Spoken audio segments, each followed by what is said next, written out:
Hey Kansas City, it's time again for our housing market monthly update. I'm Gina Walton with the Walton Home Team of Keller Williams, taking a look at September 2023 compared to 2022.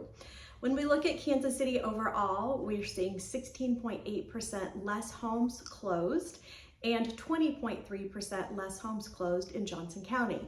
The prices, however, have continued to go up as homes are gaining value. In Kansas City overall, we saw an increase of 3.8%, and in Johnson County specifically, we saw an increase of 7%. Now, interest rates have also gone up, so we're counterbalancing as value each year goes up. Is it beneficial for a buyer to wait? Those are great questions to ask, and we're happy to crunch those numbers. Just give us a call and we'll go through how those numbers impact you. The number of homes compared to the number of buyers looking, we saw an increase in that inventory, putting us right at 2 months, which is still a seller's market. Now, the question of the month is, once I get into a home, how long do the utilities like HVAC or appliances last? Because everything has a life expectancy. So important things to know.